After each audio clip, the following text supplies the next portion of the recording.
Elon's 5-month bender. Sydney Sweeney says rub in the tub. And Scotland mourns its wood. All this and more on this week's episode of News Sensation. Hello and welcome back to News Sensation, where we do a deep dive into the week's strangest news stories. I'm Matty Curry. And I'm Chris Patel. Matty, what have you been up to this week? What have I been Given up to that this it's, week? Pride Month and all. I don't know where you're going with that. I've been up to very little, actually. Besides the fact that I was away. Yes, Ooh. I was away. I'm lying. Where I went were on a you? whole adventure. I went down to Oxford, went to see some buddies of mine. What? Okay. Well, Chris, being a Cambridge graduate, wants to make this all about into a tribalistic, posh boy war, where in actuality I went there as a tourist, clocking people with my massive backpack.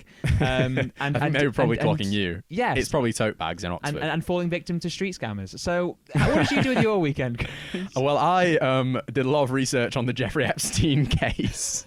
For a story that you will never hear because we cut it from this episode. We did. But we've replaced it with something we think you'll find even more interesting. Well, this is the thing, is that sometimes we're thinking, what is it that people want to hear? What's something fun and interesting and, exciting?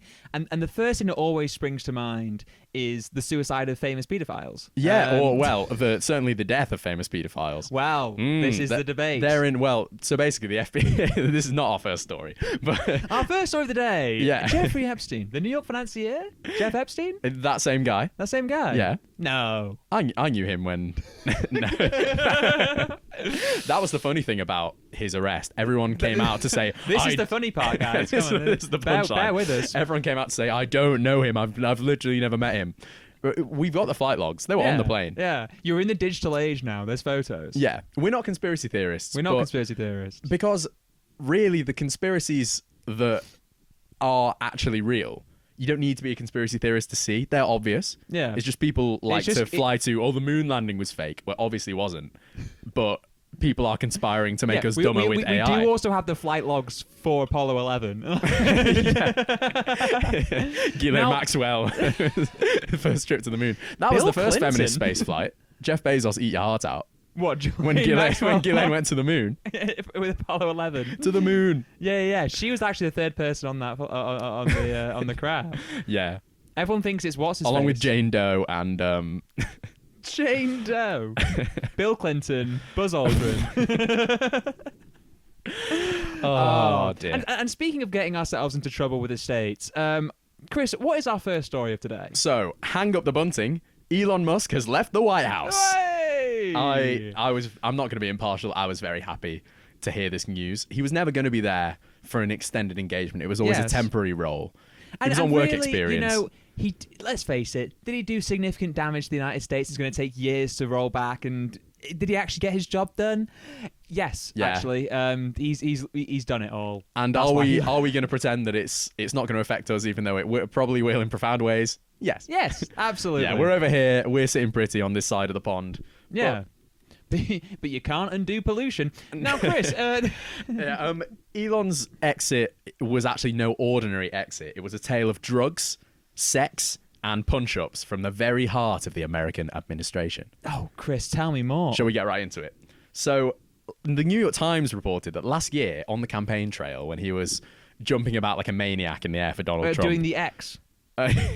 Yeah, is that why it's called X? Well, no, it's not called... He has an obsession with letter X. He previously had a bunch of X-related things. His son is called X. Yeah, but he the whole thing with the big star jump is that he was making a big X. Well, this list of drugs that he was taking at the time will explain that behavior. So he was taking ecstasy. According to the New York Times. Okay, yeah. And, they have several sources, but we have to take their word for it. Well, this is what they did. They went, well, according to our sources, and according to our sources. Our source being the New York Times. Uh-huh. He was also on magic mushrooms. He had a daily medication box, in fact, of 20 different pills, including Adderall, which is the focus drug, isn't it? Yes, It's the lock-in, the exams bender. are coming in. Yeah. So much Ket he was taking that it was affecting his bladder. So far it's the Bristol Uni diet, right? This is to throw shade at more universities. Yeah, throw shade. When I visited Bristol the other week, they were not all pissing themselves. No. So They were not all ketted up. Yeah. Adderall munching. Yeah. Shroom taking. Truly, who pissed Elon's pants? Who pissed Elon? I think it was the woke agenda. So apparently he was prescribed ketamine for depression. We're taking it every 2 weeks. Yeah, you can be prescribed ketamine. Yeah. I don't think for depression. Well, I mean, I don't know. We don't know. we could try. I want to talk to my doctor. We have some suspicious looking I'm gonna go pills in on the stack. Sertraline. You gave me sertraline. You can give me cat. Yeah, you exactly. always have fun. Regardless of what was up with me, I would want opium. Yeah, it would be quite. Not opium. Morphine. That's the one I want. Yeah, I think I thought cat was for a separate thing, but continue. Yes. But he was supposed to be taking it every 2 weeks for his depression, but it became daily, and he started mixing it with other drugs, which I think probably explains some of the erratic behavior, like the massive X. Yeah, the Sean Ryder cocktail. Yeah. It is horse tranquilizer after all. Yes. But Musk denies this drug use. He said the New York Times was lying their ass off. Right. And we'll link a picture of the New York Times' ass in the show notes. And he took to Twitter to say, "I'm not on ketamine, FFS." Which is... you can do the translation yourself. Yeah, you can. It's very stroppy. It's a very stroppy way to say it. It's, like, it's a very teenage way of doing it. Yeah. Yeah. I mean, I called it the Sean Ryder cocktail, but it's like, I miss the days when, like, if someone were to do all this, they would make an album about it, you know? And make a whole career out of being like, yeah, lad, we dropped a bunch of E's on holiday. We made an album. Well, actually, we didn't make the album on the holiday because we were on too many drugs. So we came back and made the album, and it went mega. Miss that. This is the thing. This is why Elon Musk lacks that sort of Mancunian sense of, self-respect. He needs to bring an album out. Is what he's saying. What I'm saying is he needs to bring back house. Yeah, he needs to revolutionize the club sound of the United States. That's his next PR move.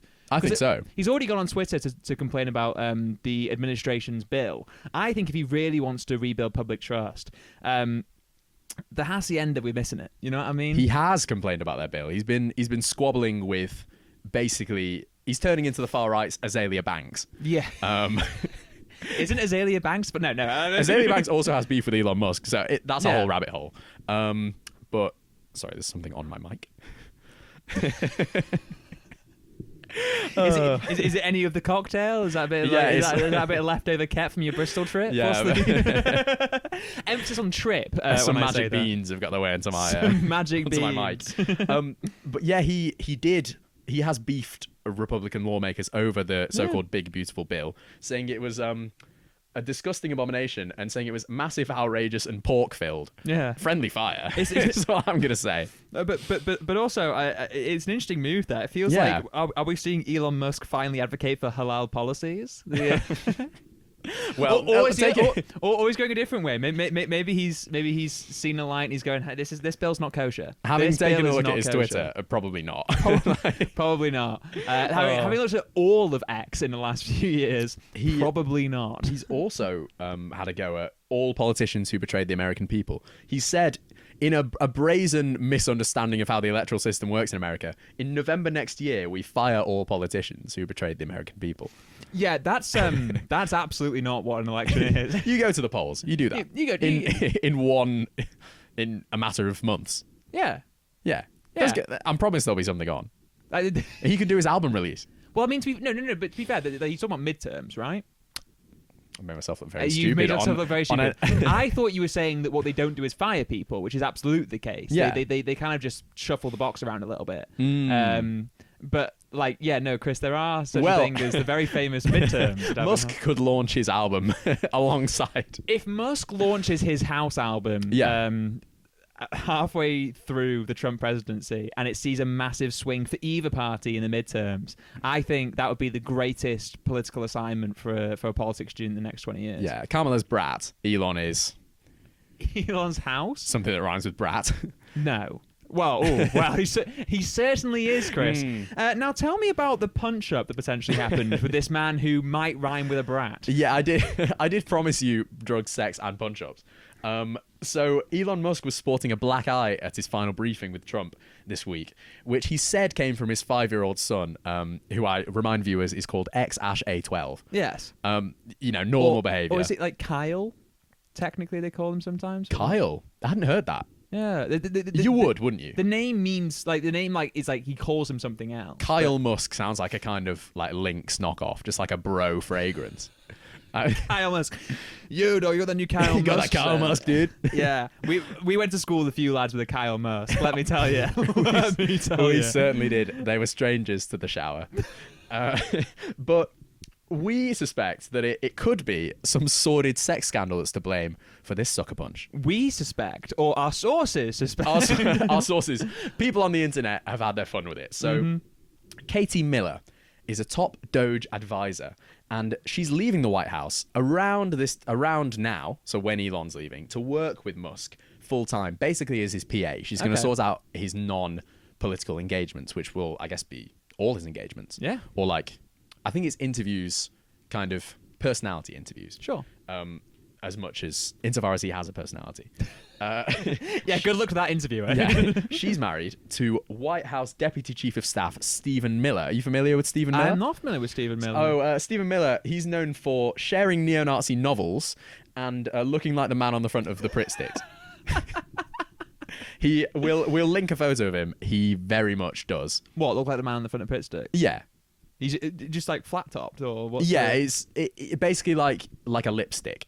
Oh, okay. Yeah. Right. Very smooth.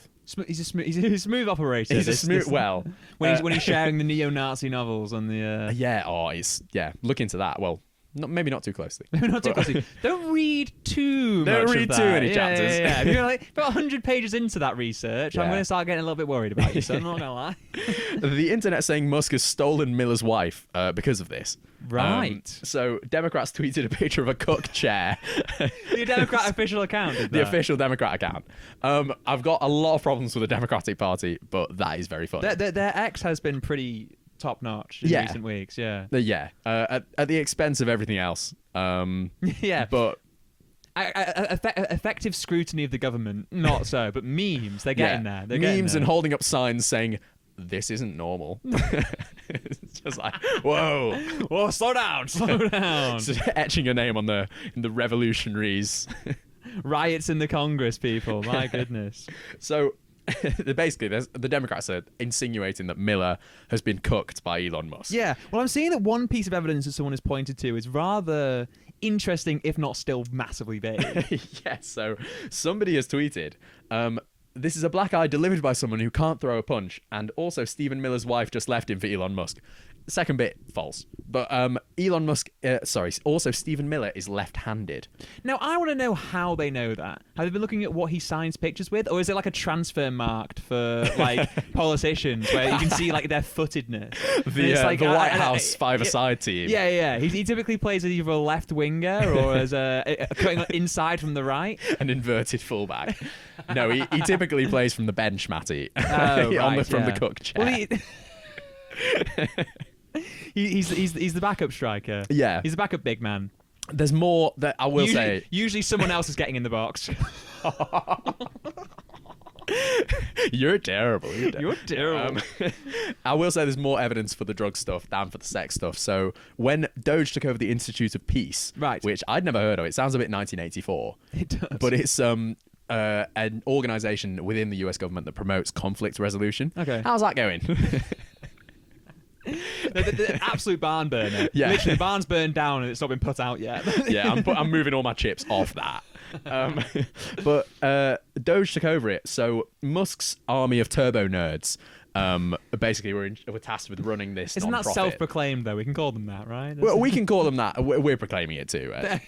There's no denying. You should see some of them in meetings. They left some of their weed behind. Oh, did they? In the office, yeah. It was found after Doge left.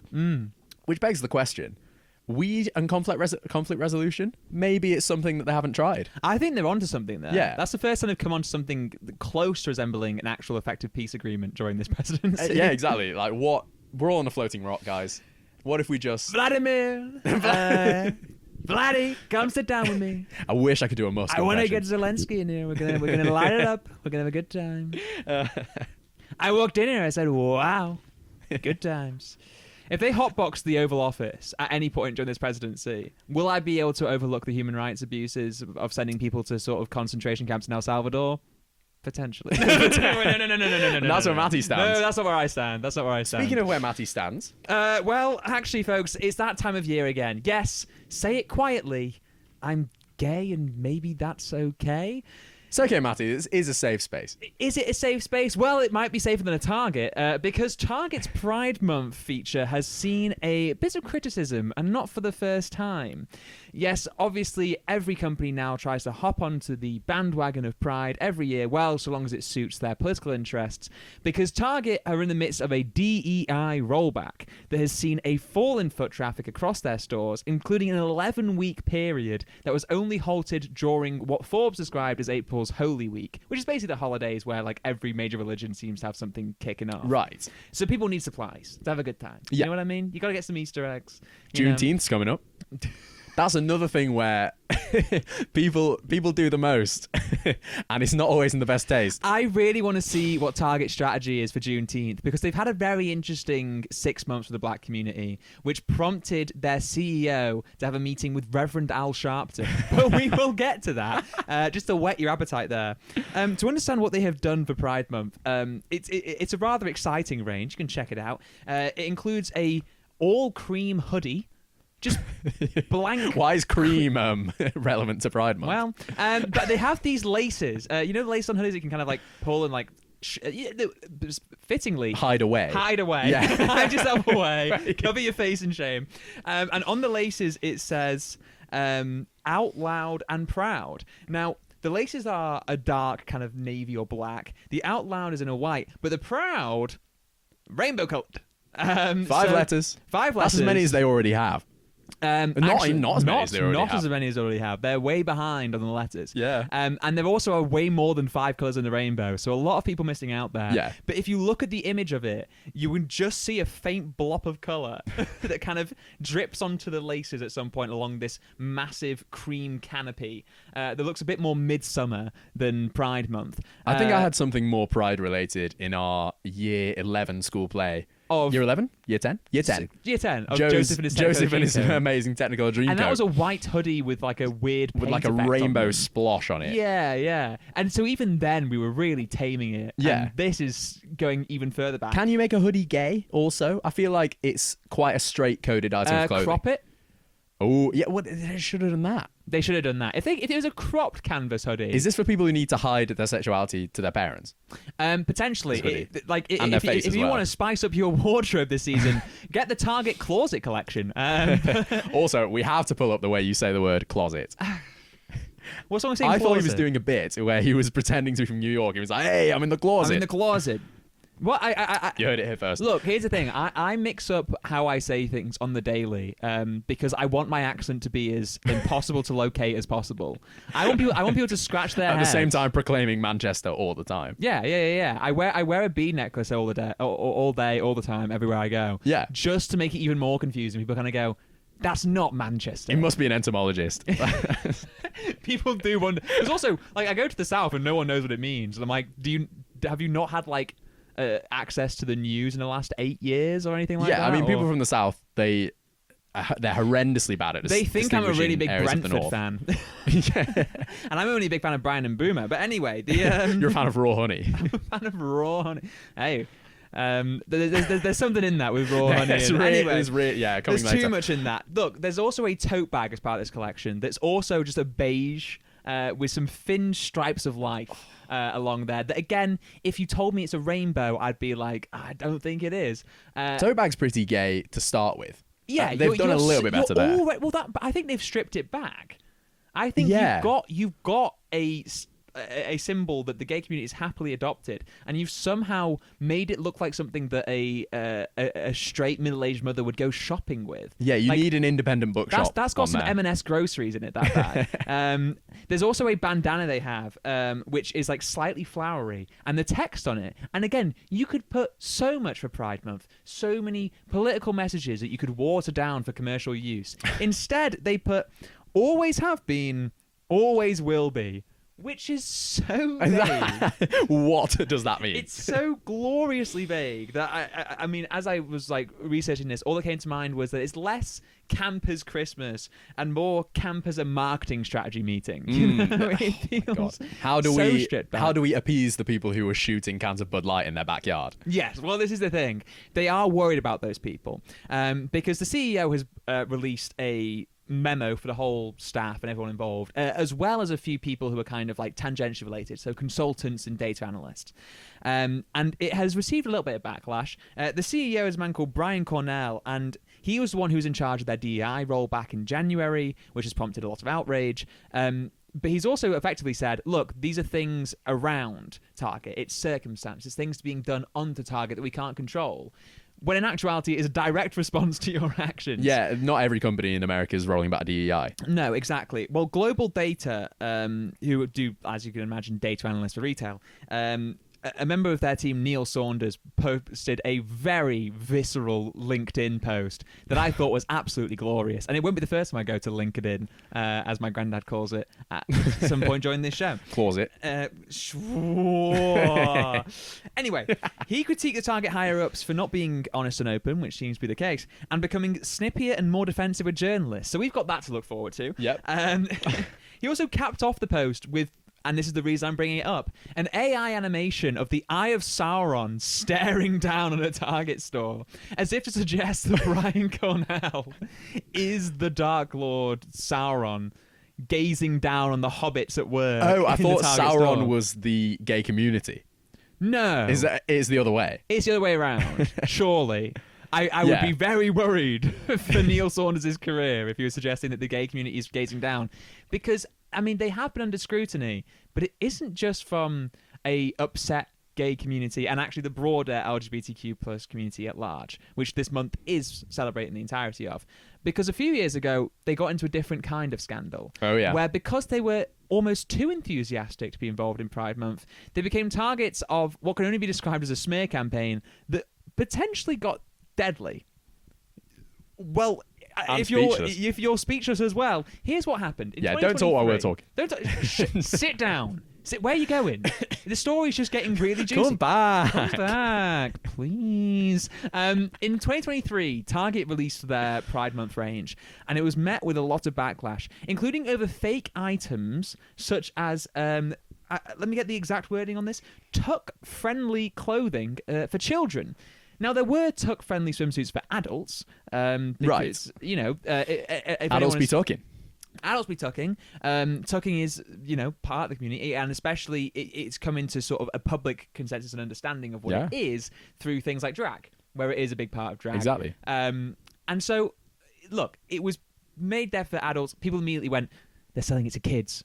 And it became this whole big thing that I believe seven Republican attorney generals, in fact, so people in very serious positions, said that if any of the range was seen to be promoted to children, it would be in violation of child protection and obscenity laws. Which, people were going to the old playbook a bit too often on the homophobia for this one. But then they got really out there. They started making bomb threats. Numerous Target stores across multiple states received bomb threats over their Pride merchandise, and Target stood proudly and shuffled it to the back of stores or completely removed it. Some stood firm, but nowhere near enough. Freedom, eh? Well, yeah. Prompting California Governor Gavin Newsom to suggest that they were selling out the community to extremists. So the backlash on one side forced them into a corner so much that then the people who they were meant to be representing and celebrating then felt like they weren't being represented and celebrated. And so the backlash went the other way. So in 2024, it was a very much rolled back and withdrawn approach to Pride. And this year is just an extension of that, to the extent that you can look at this Pride collection and really have no idea what it's about. Chris, talk about coming out and stating your position proudly. What is there to be proud of for Sydney Sweeney this week? Sydney Sweeney, well, this one's a win for the straight community. So from Friday... Is it a win for the straight community? Yeah, probably. From Friday, you'll be able to clean yourself with Sydney Sweeney's bathwater. Yes, that's right. American actress and heartthrob Sydney Sweeney has agreed for some of her bathwater to be added to the latest release of soap company Dr. Squatch. Who they always have specifically targeted sort of a male audience, they have right? manly scents. Manly That's their scents, thing. yeah. Not sponsored. They all do the thing where it's like a bit like a Paco Rabanne advert or something, where like someone sprays it on, they run through the streets, and all the women are chasing them. Yeah. Except it's like sort of lumberjack and oak and pine. And, well, lemon cider. This limited edition product contains pine, contains Douglas fir, moss, sand. Moss? Yeah. I don't want to smell like moss. Do you want to smell like Sydney Sweeney's bathwater? Because that's in there too. Honestly, Also, bathwater. If you're having a bath, you're dirty. you're dirty. Yeah. Not to reinvent the wheel here. But also, doesn't it imply like, wouldn't you then smell like whatever bath product Sydney Sweeney uses? Like, what bath bomb does she use? I feel This like is the information I need to know before I buy this product. I feel like you just smell like sweat and desperation. Don't they already smell like sweat and desperation if you're buying Sydney Sweeney bathwater soap? I'd imagine so. Although it does release on Friday, so we might have to get we might have to get one for the studio. Hang on, Christopher. So I was wondering why there were so many tree-related products in this. What does it say that the soap smells like? Morning wood. Thanks, Matty. And grit level is medium. Because it's got sand in it. It's not the worst thing about this soap, but I don't like the idea of having sand in the soap. Right. Yeah. Just putting that one out there. Yeah. And again, like any criticisms I have of this is not on Sydney. No. Sydney Sweeney seems like a real star. So if you don't know who Sydney Sweeney is, she's best known, you'd say, probably for TV show Euphoria. Yeah, and then nowadays, since the release of Anyone But You, Yes. that was a smash hit. Her and Glenn Powell lit Yeah. up the headlines with speculation. She's also known for the SNL sketch Hooters Waitress. So she seems honestly like a good sport about all this. She said in a news release the request for the bathwater were weird in the best way. Okay. Make the best of a bad situation. I mean, she'll be getting a lot of money from this, I'd imagine. Yeah. But her SNL co-star said that when she was on the show, she practically begged the writers to make jokes about her boobs. So a good sport. A good sport. But last year there was a bizarre Twitter obsession that the blonde-haired, blue-eyed Sydney Sweeney, her beauty was the end of wokeness. She was some kind of Please read the headline article. conservative darling. The intro of a Canadian news article. Are Sydney Sweeney's breasts double D harbingers of the death of woke? Are they, Matty? Goodness. Over to you. Well, the question becomes where would they sit in a Target cream hoodie? Because that's the real thing. If still in that hoodie, there are millions of men on X who can just sweat and perspire. I don't think she's wearing the back in the closet hoodie. No, I don't think know that's she Sydney's is. style. No, it's usually she's more of a low cut girly. That's crazy. I know you're placing an order for that bathwater. I'm not placing an order for that bathwater. Right, let the record show. One, I don't really use bar soap because I've got sensitive skin. I'm always a bit hesitant. And maybe someone can say to me that bar soap. Yeah, actually medium better. grit is not for you. Medium grit is not for me. My skin's really, really sensitive. Yeah. So if Matty's red on next week's podcast, we know what he's been doing. If I'm red and smirking to myself for the entire podcast with a self-satisfied grin, you'll know. It wouldn't be the first time Matty's bought a celebrity's bathwater, though. So this reminds me of 2019 when Belle Delphine, the adult content creator... See, I was going to bring this up. But you were going to get ahead of the rumour. Yeah, I was going to get ahead of the rumour. No, I was going to bring up that Belle Delphine did this and it sort of started the whole wave. But what do you mean it would be the first time? We've got defaming other people is too legally difficult, so we're defaming each other because we don't have any resources to fight it. Should we hear from the Senior Vice President of Global Marketing for Dr. Squatch? Absolutely, we should. So John Ludecki said, "There's no playbook for turning Sydney Sweeney's actual bathwater into a bar of soap. That's exactly why we did it. We thrive on ideas that make you laugh." And he also said, "Our hope is to create conversations about guys needing to take a closer look at their personal care products and routines." Is it? Or is it talking about the double D harbingers of death? You know Yeah, what I mean that's an aspect of the story you've been very focused on. That is the aspect of the story that I just, you can't take your eyes off it. You never know what's going to happen next. It's just too good to be true. It's just too good to be One true. per customer. Can't take my eyes off of you. No, would I buy Glenn Powell soap? Absolutely. But would I... sorry, I'm getting lost in the sauce there. Sydney Sweeney, look, this is one of those stories that I find really, really fascinating because it really does point to just how far removed we are from reality in our personal lives. You can become so detached from the world.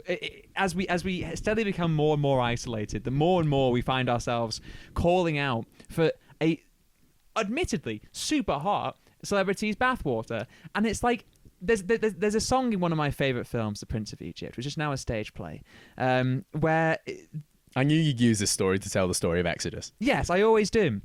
In the song Through Heaven's Eyes, he says, "A lake of gold in the desert sand is worse than a cool, fresh spring." And it has to be said that really, if we're worried about men's grooming and routines, should we be advocating for the idea that they can rub themselves with the detritus of a celebrity who they will never meet and hopefully would stay well clear of? Yeah, I think this soap should come with a free restraining order. We need to have a look at that. Yeah. It does feel like it's part of the great gender wars. Yeah, where more and more women are kind of looking at men going, "Sorry, what?" It feels like society. So in the medieval times, yes, when just a mere glimpse of a woman's ankle was enough to set your heart aflutter, and you'd write sonnets about the woman's ankle. I'd imagine you would. Well, I would. And now we've become so sexually liberated that we are now, and to be honest, I think sexual liberation is a good thing. We've now become, bathwater fetishists. Yeah, well, we talked, but actually, I think there's an inverse gone around. there. Yes, yeah. Where I think there is a sexual liberation on one side, where it's like, hey, we are absolutely fine with Sydney Sweeney making bathwater, and like she goes on TV and it's like, hey, make jokes about my boobs. Good on her, good sport. That's liberation, and all power to her. Empower her to do that, brilliant. But then there's also the thing of it's like when people are so repressed and so lonely and so removed from it that they can find a sexual pleasure in the mere idea of, again, a woman's skin detritus in a bar of soap. It's like, it is a bit like when you look at sexually repressed cultures and how like even the slightest glimpse of a woman's skin is seen as like a sexual deviancy. We glorify the bathwater maker. How can we glorify the bathwater consumer? Don't consume it. You probably shouldn't eat that. No. But that's my question to you. How do we glorify the maker and not the consumer? Yes. Because my gut reaction is to go, Sydney Sweeney, more power to her, make the bathwater. And I do think I agree with that. But my gut reaction is also to go, you're buying the Sydney Sweeney's bathwater. Yeah. So how can we glorify one side of the equation? Because one side is admittedly funny. What, the buying the bathwater side? No. Making bathwater. I think buying the bathwater is pretty funny. Making your bathwater into soap is really, really funny. It's so funny that I'm going to do a review. I've not had a bath in ages. I do have showers. Yeah, I was going to say, I know, I can smell it. But no, I do think because there's a perversion there. The issue is that there is a market for it in the first place, and I don't know why. But look, if people want to do that, people can do that, and if Sydney Sweeney wants to do that, she can do that. But I do find it really funny how people's very existence is being challenged on one end, and on the other end it's sort of like, this lady who is destroying woke, I can now also bathe myself in her detritus, which I'm going to keep saying that word because it's grim. So if you think that audience is the same audience, I think people who buy this, they might not be the losers who never see daylight. They might instead be just people who think it's funny. It might be people who think it's funny, she's got to make that coin. She's got to make that coin. I'm not against our Sydney making that coin. I'm not against Sydney making that coin. Sydney's brilliant. What I am against is like if I walk into your bathroom at any point in my life and I see a used bar of Sydney Sweeney bathwater soap, I am going to think less of you. I'll make sure you never walk into my bathroom. There's already 3 bars in there. There's already a poster. Yeah. And maybe this will actually be your most controversial story, because someone listening to this right now might be thinking, but you don't understand. It's like, actually, it's really good. I just like the pine smell and the aroma of that. I like the medium grit. Comes out on Friday, guys. You dogs. You dogs. I'll tell you what true grit is. True grit is taking on the British justice system, and that's exactly what's happening with the UK's poshest thief. Get me out of here. A former criminology professor, and please bear that in mind, along with her husband, has been fined a combined £2,500 for raiding M&S and a Sussex garden centre of steaks, wine, and Le Creuset cookware. So one of each then, for £2,500. What do you mean? Le Creuset cookware. It's expensive. It is expensive. Well, we'll get to that in a bit. So let me talk you through this whole story. Pauline and Mohammed Al Saeed, although it should be noted that Mohammed is also known as Mark Wheatcroft, and that does come up in a lot of legal papers, and it's so confusing in my research. You've got to have a gamer tag. You've got to. You can have a gamer tag. I mean, yeah, there is something interesting in that. But Mohammed Al Saeed overall has more clout as a name. I think it does. I don't know why he's launched the state. Was he originally Mohammed or Mark? I genuinely do not know. Leave it in the comments. Leave it in the comments. Hey, Mark/Mohammed, if you want to let us know that.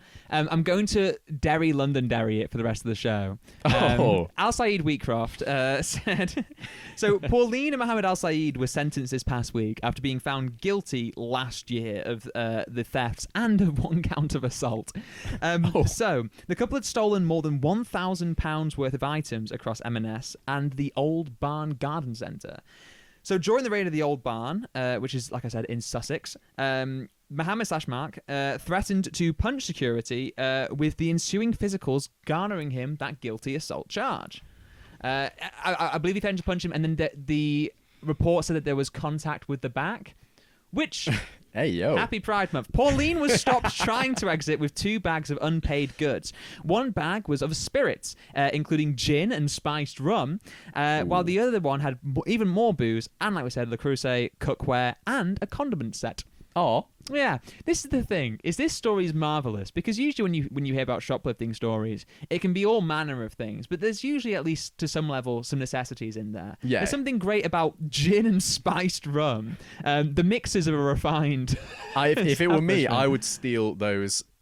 Have you ever used those like plastic things that you can cut a kiwi with and also scoop out the inside? Yeah, they go missing. They're unbelievable. Not to sound unbearably middle class. You also have do you know those like crescent knives that you can like cut chives and stuff with?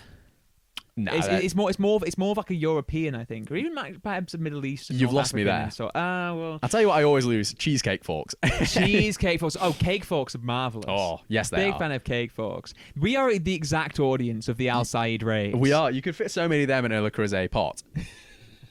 You really I wonder if they did that like methodically, like a Russian doll. Yeah. I also need to know like what condiment you're putting in a Le Creuset condiment set, because it's not going to be like your ketchup. You know, it's got to be like some Dijon kind Unless they both run like a branch of spoons and they're dangerously low on supplies. But if you run a branch of spoons, imagine, have you ever seen Le Creuset spoons? I know, I've seen ketchup. Yeah, but you get it in the packets, the sachets. Of course, but who packets them? Or you get them in like the tubes. Who packets them? Not Yeah. Le Creuset. Well, that remains to be seen. It doesn't remain to be seen. I'm sorry. No, That's going to be my new thing. You're going to find out as this story goes on that Chris is so Al Saeed coded because you're seeing a conspiracy where there absolutely isn't one. Anyway, the couple went round the stores, quote, armed, as it says in a lot of, again, the reports, with... Do you mind? Sorry. You're rubbing the bus at the back of the stack right now. The bust is dusty. The bus is dusty. The couple has been armed with security tag removers. So you know if you go and buy an item, it's got one of those little things in it. I know. Dangerous stuff. That's not what they assaulted them with. I need one of them. You got to clip those off if you want to steal stuff. Yeah. Why would you need a security tag Sometimes remover? they leave it on. And also because I want to steal loads of kiwi cutters. Well, famously, it will trigger the alarm if they leave them on. Famously. Well, it remains to be seen. I'm going to lose my mind. In this episode, I progressively get more and more annoyed, it seems. I'm steadily losing my mind. Like, oh, dear. But anyway, the heist of the Winchester M&S was rumbled by an undercover security professional who spotted Pauline trying to make off with a trolley that included more than 30 steaks and 9 bottles of wine. Don't threaten me with a good time. Don't threaten me with a good time. They sound like they're throwing the absolute party of a lifetime. You've got spiced rum, gin. The Le Creuset, that's where you're keeping all those finely cut steaks. You're solding, you don't drink. I don't drink. You're a steak man, though. I am a steak man. Yeah. Ooh, steak free. Come on. What is it? Don't you back out on me Is now. steak free just steak and chips, or is it It's steak cut into chips. strips? It's steak and chips. Although okay. some people do it I'll as back steak, like cut into chips. Yeah. Like, yeah. But I wouldn't call it that. I'd call that steak. You know, just sliced. Leave it out in the comments. It remains to be seen. I'm going to... Maybe, actually, this explains the condiment sets, because you need somewhere to keep your peppercorn. Are you a peppercorn man or are you a béarnaise? Absolutely not against peppercorn. You're against peppercorn? Yeah, it ruins a steak. It does. Ruins a steak? Garlic butter, that's all you need. Have you ever had peppercorn on a burger? Yeah, it ruins a burger. It doesn't ruin a burger. There's a burger they served at my university pub that every time I go back down there, I get it. Even when I'm going to go see people, I'm going to smell like peppercorn for the rest of the night. I don't care. That makes a Peppercorn change. and onions. Maybe you need to invest in some Sydney Sweeney soap. If Dr. Squatch come out with a peppercorn steak... But no, Dr. Pepper's got that covered. Oh, really? That's absolutely not what Dr. Pepper is. Have you had a Dr. Pepper in the last... He makes peppers better. The healing pepper. Yeah. That's absolutely... What's Mr. Pepper, actually, he's a consultant. Oh, really? What's the oath you take? Hippocratic? Yeah, I promise to Prepare the peppers properly. Yeah, I promise to pick a peck of pickled peppers. So let's break down the fines, shall we? Before Yes. we completely lose our minds. Pauline paid £750 for each theft. Bear that in mind. While Mohammed/Mark paid £750 for one count of shoplifting and £250 for assault. I feel like assault should be a higher fine than shoplifting. Yeah, but think about global supply chains, Matty. There's lives, and then there's global supply chains. Be serious. It's why we global can't supply stop chains making at the stake. weapons. Goodness sake. Goodness sake. Well, yeah, unmentioned in here is the Winchester M&S supply of armories that you can find. What is Winchester M&S's connections to foreign dignitaries and armies? That's what I want to know. It remains to be seen. We reached out for comment. To clear things up, we didn't reach out for comment, and they absolutely do not have that. Autograph do not make camouflage. I'm hoping we do multiple takes of this whole podcast. I really hope we do. It's all a bunch of very middle-class jokes that are going to Yeah. land like a lead balloon. This is pure waffle. Let's cut to the chase. Let's go to the chase. Let's meet the Al Saeeds. Right, so Pauline Al Saeed has been labelled the UK's poshest thief. But that is a label that was given to her by the Sun. It now is cropped up in loads of places because she put it in her Twitter/X bio. And she's now saying, look, guys, I didn't call myself that. It's not like a badge of honour. Although, when the Sun calls you something derogatory and you claim it as a win, you know what? Slay Pauline. Gotta own it. In her X bio, on her banner, she has the same image she has in her LinkedIn bio. Oh, yes. They both are adorned with the banner of her stood outside the courts. I'm trying to figure out which courts it is again. The Court of Justice, that's it. Stood outside the Court of Justice. It's a selfie with her stood outside, ready to take him on. That's bold. That is bold. This is the thing. Everything she does in here, she does boldly. She's a bad man. Real bad man. She's a real bad man. She has also told multiple news agencies and Owen Jones. It was like there's numerous sort of papers, the Financial Times and Owen Jones, who's just sort of in this now, told them to keep them peeled. Do you want an Owen Jones they're going story? to the Court of Appeal. We are already so far removed from the case. It's very short. Tell me an Owen Jones story. So, someone I know saw Owen Jones at a tube station in London, and he was walking backwards into like a massive crowd. He was just on his phone. That's the whole story. He's just moonwalking into a massive crowd. He clearly he's just been buzzed by the Al Saeeds. He saw a Twitter notification and he's keeping them peeled. Yeah. And that's what you should do at home, folks. You should keep them peeled. Because With look, your Le Creuset set. With your Le Creuset set. She also has been retweeting Empowering the Innocent and pages of the ilk. What's Empowering the Innocent? Empowering the Innocent is an X account that empowers the innocent. Basically, what is implied with the selfie outside the Court of Justice and the Court of Appeals tweets and the Empowering the Justice retweets where it's saying, you know, our hearts go out to all the people who are fighting injustice right now. Yeah. There is a sense that they are finding a conspiracy here. And maybe there is one. They are their own representatives in their trial. Last year, they represented themselves, and Pauline said to the jury, I think it was a jury trial, keep your eyes and your mind and your ears open. Is it like you got to stay woke when it comes to the Al Saeeds because you never know what's coming. But this is echoing their previous legal battles. You see, on their LinkedIn, Pauline still has it registered that she is a senior lecturer of criminology at Bathspa University, but this isn't true. The criminology. If you're a criminology professor, you would think you would know how to get some I'm cooking starting pots. to see why she's no longer a criminology professor because this whole case has been a very mishandled criminal case on her behalf. It's so beautifully. It's such a good middle class blunder. It is a middle class blunder. A caper. It is a real caper. The thing to know, anyone who has the bullishness to try and make a public outcry out of a case where you try to steal 30 steaks and wine from M&S, a variety of Le Creuset sets, including condiment sets, and at least £1,000 worth of all of these supplies from a Winchester M&S and a Sussex Old Barn Garden Centre, what you're dealing with is somebody who is firmly removed, I feel, from the pains of the common man. It is less of a Robin Hood figure, really, in anyone's mind. But in both of the legal trials that the family have so far been involved in, there has been this sense. There's been this idea of keep your eyes, your mind, and your ears open. They're kind of not vigilantes. I wouldn't say vigilantes. They're not taking justice into their own hands. They're outwardly breaking the law. They're portraying themselves as persons of the people. Yes, they train themselves as being persecuted. But the thing is, all of this requires a public outcry. All of it requires a public outcry. If you think about the world of the digital age, when you're talking about, who are the downtrodden, who are these people, it's people who can rally people to a cause. Yeah, public outcry is hard to come by these days. Public outcry is hard to come by these days, with the exception of... Actually, no, correct. UK's poshest thieves, Sydney Sweeney bathwater. All of the things we talk about on this show are public outcry. Everyone seems happy about that except you, Matty. Everyone seems happy about it except me. Maybe I, for one, will be placing my order. I'm just I'm just mad it's not Glenn Powell, who you said I could be related to, which is the highest compliment you could pay. Yeah, me. You could be. So careful with that bathwater. Careful with that bathwater. I want to get his bathwater so I can send it to Ancestry DNA. Which other celebs would you want the bathwater of? Since you were so Saeed.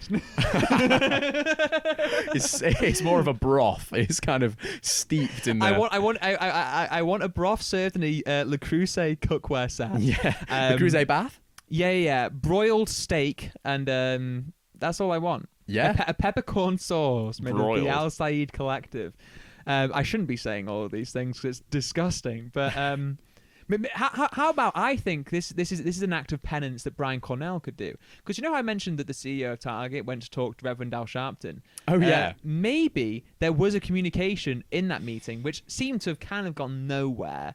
Al wasn't one of the ones advocating, the civil rights activist, this is if you're unaware, wasn't the one advocating for the boycott, but maybe there was an agreement brokered that there would be no boycott so long as Brian himself started to serve Brian Cornell Target bathwater.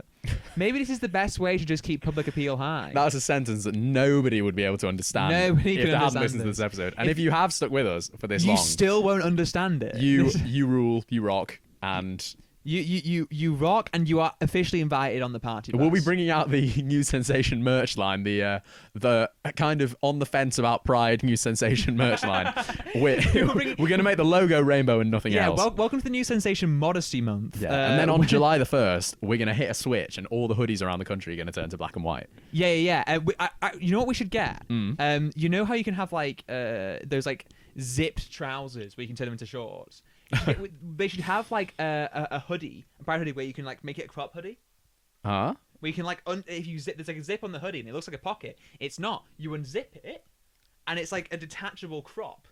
Oh. So the hoodie then becomes a crop hoodie. I like that. Or it can be a full hoodie, whether you want to go full pride or full modesty. And then in the colder months. Yeah. The other months of the year. You know who this is perfect for? The people of Norway. Because in the colder months, they can have a full hoodie. But when it's party bus season, you can rip it off. And it's time for a crop hoodie on the... Can you get this Norwegian properly for me, Chris? Yeah, well, our next story is the Norwegian party bus. The Rusabus. The Rusabus, if you're Norwegian. Hello, if you're Norwegian. I don't know what hello is. Neither do I. Ahoy. Ahoy? If you're a pirate. So in a sentence, exam season's coming to an end in the UK. So party season is starting up, but it's not starting up as hard as it is in Norway. In fact, I was going to start this story by getting you to guess which country you think parties the hardest post-exams. My theory was always going to be Denmark. Weirdly close to Norway. Weirdly close to Norway. No, because I'm well aware on the final day of school that they have their own kind of like party lorries instead. They're a bit like farm lorries that go out, and all the kids go out and drink and have a good time. Right. It features prominently in Thomas Vinterberg's Druk, or as it was released in English, Another Round.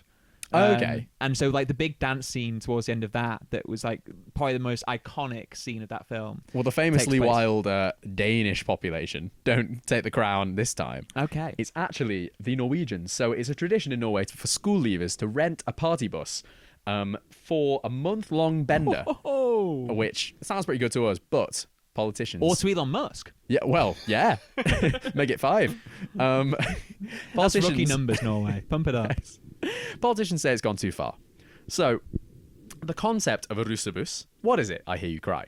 So, it started off quaint. So, Norwegian 18-year-olds would wear red overalls on the 17th of May, which is Norway's Constitution Day.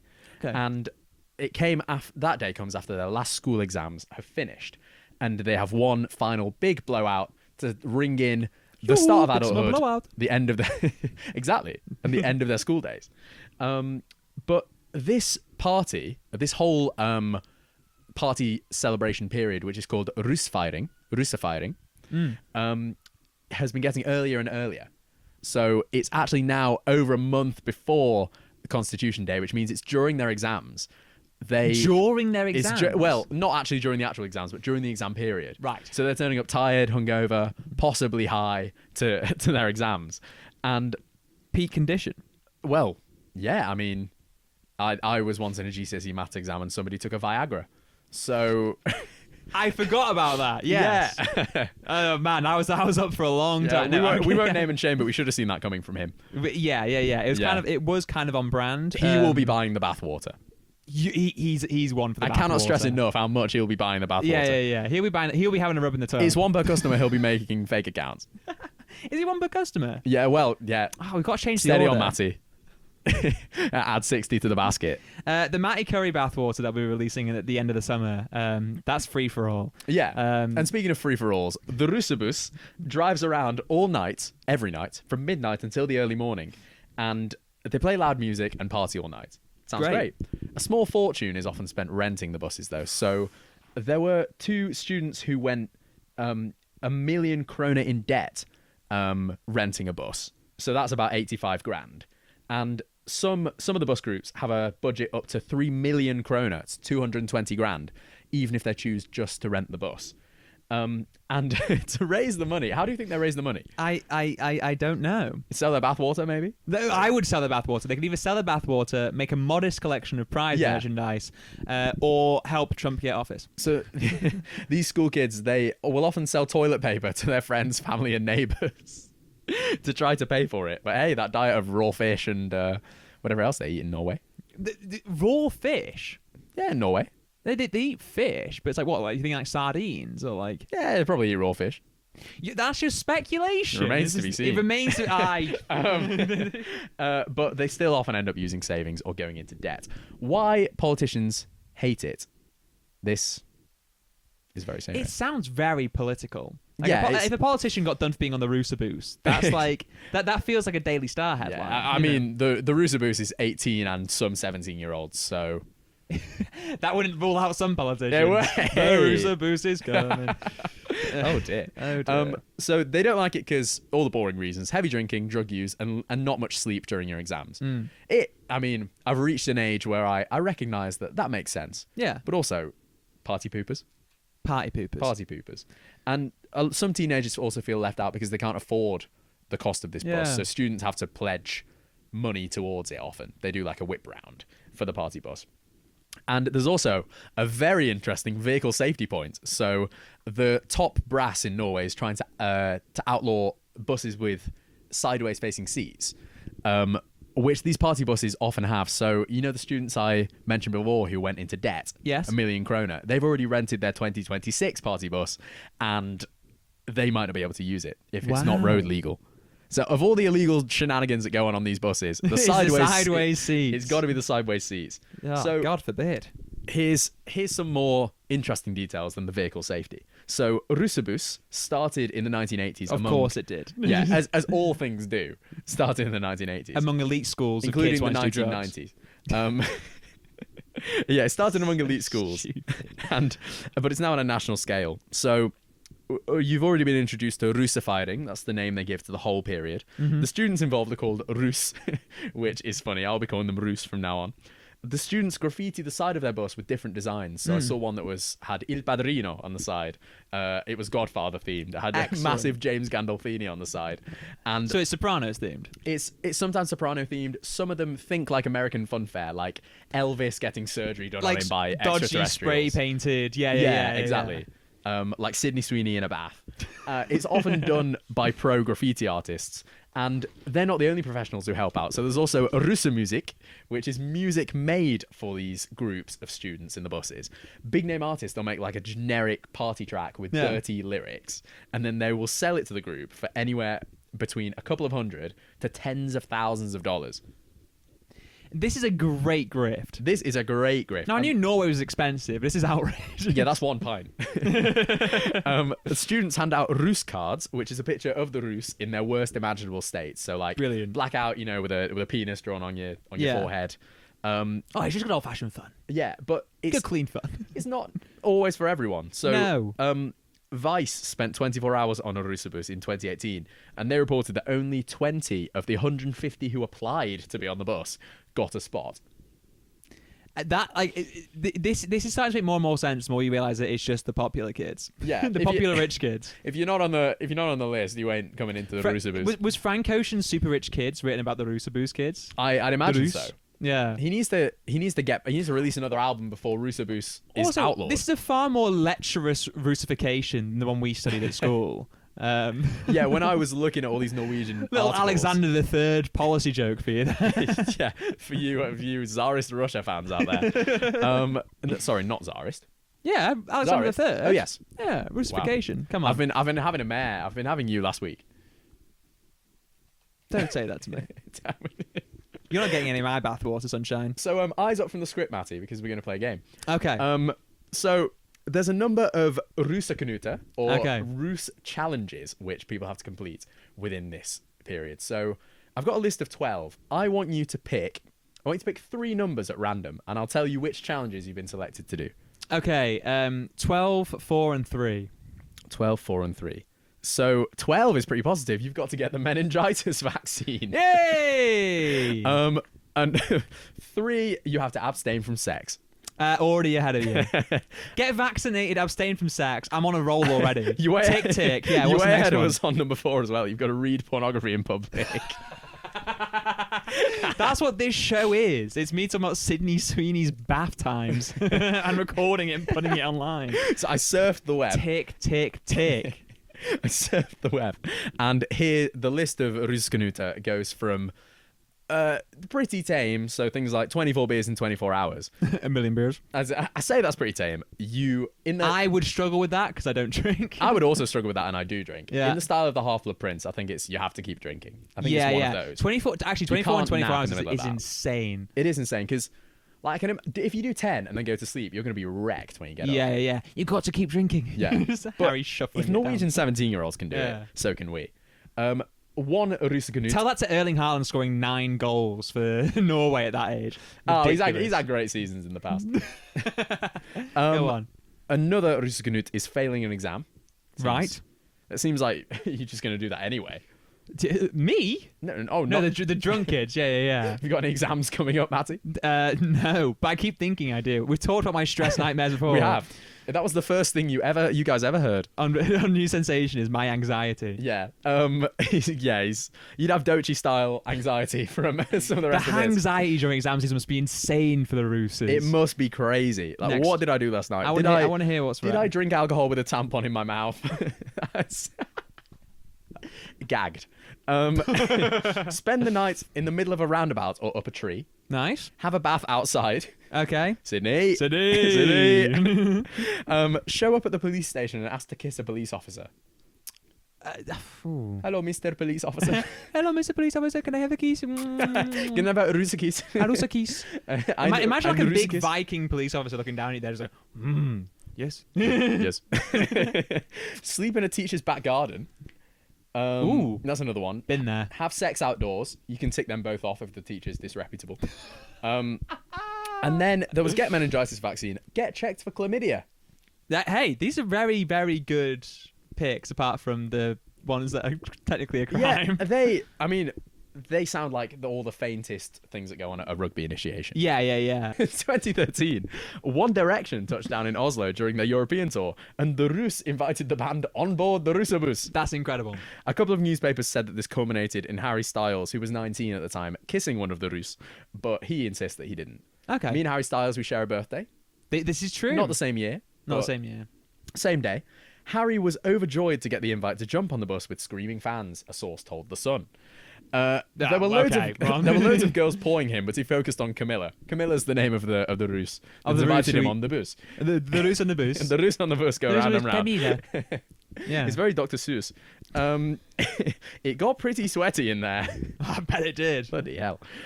Things got steamy between Harry and Camilla, as some fellow partygoers claim to have seen them smooching.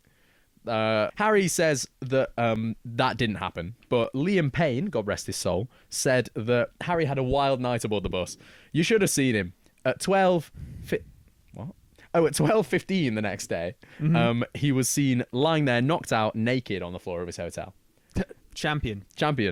But the Russabus goes from 12 to like dawn, doesn't it? Yeah, early Oh, is hours in the morning, night to early hours in the morning. Oh, so was that at 12:15 p.m.? 12, yeah, this is midday we're talking. This is midday. This is midday. They came in with his meal deal, and there's Harry Styles.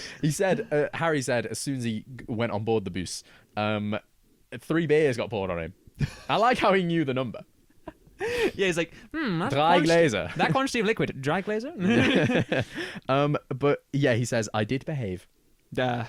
I'm sure you did, Harry. Yeah. National treasure Harry Styles. I believe every word he says. That must have been the best Russifighting, where if you get to kiss Harry on the Russabus. If you're on the Russabus, It's the stuff of Wattpad. it is the stuff of Wattpad legend. I came down the Russabus stairs in a messy bun. There's got to be some Norwegian fan fiction about Harry Styles on the Russabus. I poured 3 beers on top of the awaiting Harry. And he said, I'll behave myself. And then we smooched. Wink. Right, well, we've talked far too much about Harry Styles getting up to some shenanigans.